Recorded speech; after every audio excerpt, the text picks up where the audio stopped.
দর্শক, আসসালামু আলাইকুম। দর্শক, আপনারা ইতিমধ্যে জানেন যে জামাতে ইসলামের নারী কর্মীগুলো কিভাবে কাজ করছে। এটা নিয়ে অনেকের মধ্যে ব্যাপক প্রশ্ন তৈরি হয়েছে। তো সেই প্রসঙ্গে পরে আসছি। তার আগে একটু জামাত বিএনপি নিয়ে কথা বলি। জামাতে ইসলাম কিন্তু এবার সারা বাংলাদেশে এককভাবে নির্বাচন করবেন এবং ৩০০ আসনে তারা প্রার্থিতা দিবেন। যদিও এর আগে জামাতে ইসলাম বিভিন্ন দলের সাথে জোট বেঁধে নির্বাচনে অংশগ্রহণ করেছিল। তবে এবার জামাতের সেই জোটটা থাকছে না। তবে শোনা যাচ্ছে যে এনসিপির সাথে তাদের কিছু সক্রিয়তা থাকলেও থাকতে পারে।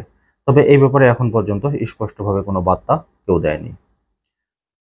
জামাতে ইসলাম ক্ষমতায় যাওয়ার জন্য এখন কিন্তু খুব গোছানো কাজ করছে তারা। তারা তাদের কাজকর্ম দিয়ে মানুষের মন জয় করছে। বিভিন্ন জায়গায় সামাজিক কাজকর্ম করছে। কিন্তু অন্যদিকে বিএনপির কথায় আসি। বিএনপি মামলা বাণিজ্য করছে। বিভিন্ন নেতাকর্মীর নামে মামলা দিয়ে হাজার হাজার কোটি টাকা তারা লুটপাট করছে।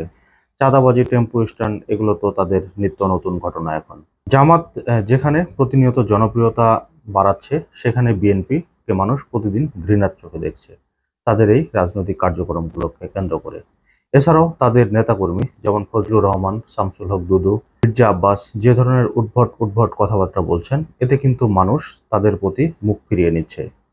হয়তো সামনে নির্বাচনে তারাই ক্ষমতায় যাবে। কিন্তু তারপরও তাদের এই আচরণগুলো মানুষ কিন্তু মনে রাখতেছে। এবং মানুষ কিন্তু এটাও বলতেছে যে হাসিনা কিন্তু পালানোর সুযোগ পেয়েছে। আর এরা পালানোর সুযোগও পাবে না। তো এবার আসি জামাতের নারী কর্মীদের প্রসঙ্গে। জামাতের নারী কর্মীরা ইদানিং খুব সক্রিয়ভাবে কাজ করছে। আগে জামাতের নারী কর্মীগুলো ছিল কিন্তু এতটা সক্রিয়ভাবে তারা কাজ করেনি। এবার তারা কিন্তু বিভিন্নভাবে সমাবেশ করছেন। বিভিন্ন বাড়িতে বাড়িতে গিয়ে তারা লিফলেট বিতরণ করছেন। এছাড়াও মহিলাদেরকে তারা সংঘবদ্ধ করছেন, তাদেরকে ভোটে নিয়ে আসার একটা কার্যক্রম তারা কিন্তু পরিচালনা করছেন।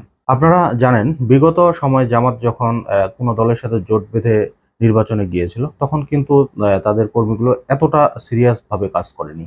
কিন্তু এবার তারা ক্ষমতায় যাওয়ার জন্য অনেক সিরিয়াস ভাবে কাজ করছেন। কারণ বাংলাদেশে যেহেতু পুরুষের পাশাপাশি নারীদের ভোটের সংখ্যাও অনেক বেশি, সেই ক্ষেত্রে কিন্তু এই জামাতে ইসলামী নারী কর্মী যারা রয়েছেন, তারা কিন্তু সুসংগঠিতভাবে সুন্দরভাবে এই নারীদেরকে বোঝাচ্ছেন এবং তাদের কাছ থেকে ভোটের একটা প্রতিশ্রুতি নিচ্ছেন। এইসব কার্যক্রম পরিচালনা করতে গিয়ে কুমিল্লায় কিন্তু বিএনপির নেতাদের কাছ থেকে কিন্তু অনেকে আবার মারধরেরও শিকার হয়েছিল। এই ব্যাপারটাও কিন্তু আপনারা হয়তো জানেন।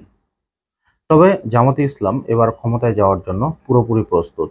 হয়তো এই টাইমে যদি তারা ক্ষমতায় যেতে নাও পারে, তারা হয়তো একটা ভালো অবস্থান তৈরি করবেন এবং এককভাবে বিএনপি যে সংখ্যাগরিষ্ঠতা নিয়ে যে তারা জয়লাভ করবে, এমন হয়তো সুযোগ নাও হতে পারে। তবে মানুষ কিন্তু ইতিমধ্যে বলা শুরু করে দিয়েছে যে আমরা আওয়ামী লীগকেও দেখেছি, বিএনপিকেও দেখেছি।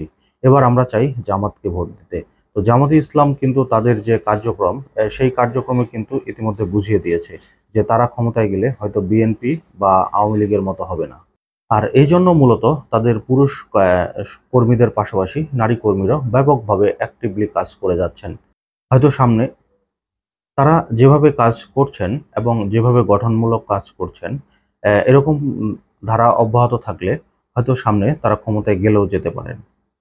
তবে বিএনপি যে সামনে কি পচা পচবে, এই ব্যাপারটা কিন্তু ইতিমধ্যে তাদের অনেক লোকজনই কিন্তু বলছে এবং অনেক রাজনৈতিক বিশ্লেষক কিন্তু এই কথাগুলো বলছেন।